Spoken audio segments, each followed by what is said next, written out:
Ya, shalom saudara sekalian. Hari ini kita kembali merenungkan firman Tuhan, diambil dari 2 Samuel 17 ayat 15 sampai yang ke-29.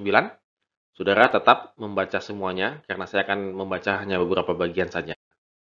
Sesudah itu berkatalah Husai kepada Zadok dan kepada Abiatar, imam-imam itu. Ini dan itu dinasihatkan Ahitofel kepada Absalom dan kepada para tua-tua Israel. Tetapi ini dan itu kunasihatkan. Oleh sebab itu, suruhlah dengan segera memberitahukan kepada Daud demikian. Pada malam ini janganlah bermalam di tempat-tempat penyeberangan ke padang gurun, tetapi menyeberanglah dengan segera supaya jangan raja dan seluruh rakyat yang bersama-sama dengan dia itu ditelan habis. Jonathan dan Ahimaaz menunggu di En Rogel, dan setiap kali ada seorang budak perempuan yang datang, membawa kabar kepada mereka. Dan mereka pun langsung memberitahu Raja Daud, sebab mereka tidak boleh dilihat memasuki kota. Tetapi Daud tiba di Mahanaim, maka Sobi bin Nahas dari Raba, kota Bani Amon, dan Makir bin Amiel dari Lodebar, dan Barzilai, orang Gilead dari Rogelim, membawa tempat tidur, pasu, periuk, belanga, juga gandum, jelai, tepung, berti gandum, kacang babi, kacang merah besar, kacang merah kecil, madu, dadih, kambing domba, dan keju lembu bagi Daud dan bagi rakyat yang bersama-sama dengan dia untuk dimakan, sebab kata mereka, rakyat ini tentu telah menjadi lapar, lelah, dan haus di padang gurun. Daud yang secara arif telah menyusupkan Husai, kalau kemarin kita dengar-dengar ya, Husai, ke kubu musuh telah mempersiapkan jejaringan dengan Zadok, Abiatar, Jonathan, dan Ahimaaz. Juga pada gilirannya seorang budak wanita. Jadi sungguh luar biasa ya strateginya Daud ya. Dia berpikir telah panjang ke depan begitu. Kenapa Husai ada di kubunya Absalom dan memberikan nasihat-nasihat yang menguntungkan bagi Daud.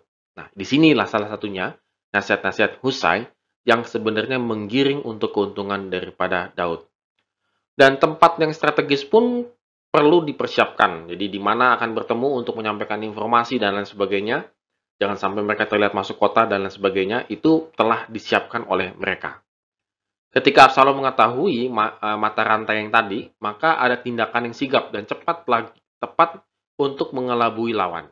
Jadi memang mereka telah memperkirakan seandainya kalau tahu begini, kalau nggak tahu begini, begitu ya. Jadi kita bisa melihat di sini satu mata rantai yang sangat baik untuk berkomunikasi antara Husai dengan Daud untuk menyampaikan pesan-pesan rahasianya supaya kehidupan Daud tetap selamat pada waktu itu.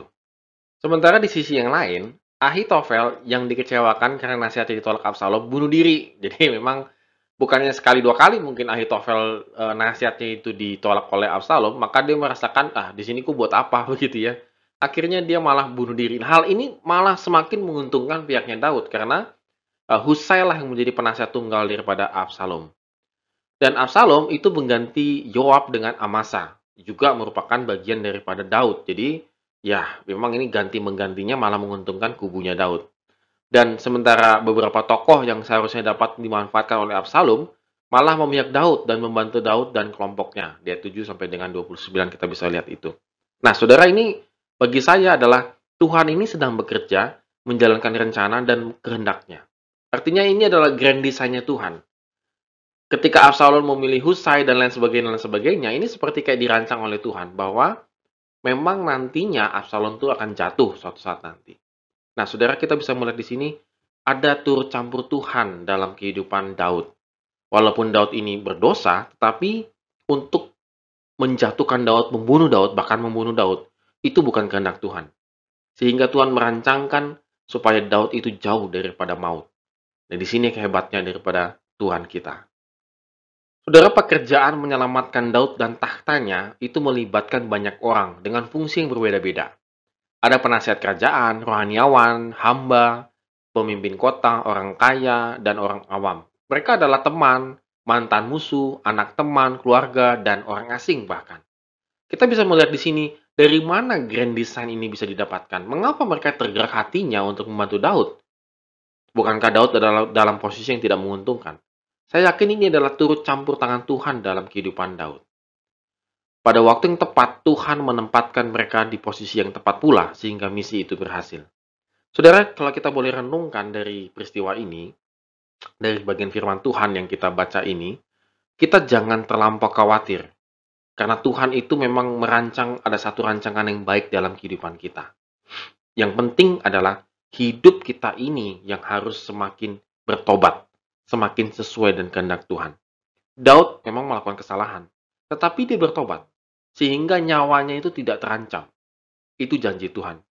Memang kamu akan diampuni dan nyawamu tidak akan mati, tidak akan mati lah begitu. Tetapi memang ada konsekuensi dosanya dia. Dan Tuhan menepati hal itu. Seharusnya ini dengan posisi ini, Absalom gampang sekali untuk membunuh Daud. Tetapi tidak terjadi. Oleh karena itu, saudara sekalian, yang kita utamakan adalah kita benar-benar berserah kepada Tuhan. Kita benar-benar hidup benar di hadapan Tuhan. Sehingga Tuhan yang akan mengatur semuanya dengan rancangan-rancangannya di luar daripada rancangan kita. Saudara, kita yakin dan percaya bahwa Tuhan telah merancangkan kebaikan dalam kehidupan kita. Dan posisi kita saat ini adalah mengimani Tuhan dalam kehidupan kita. Amin. Tuhan Yesus memberkati kita semua.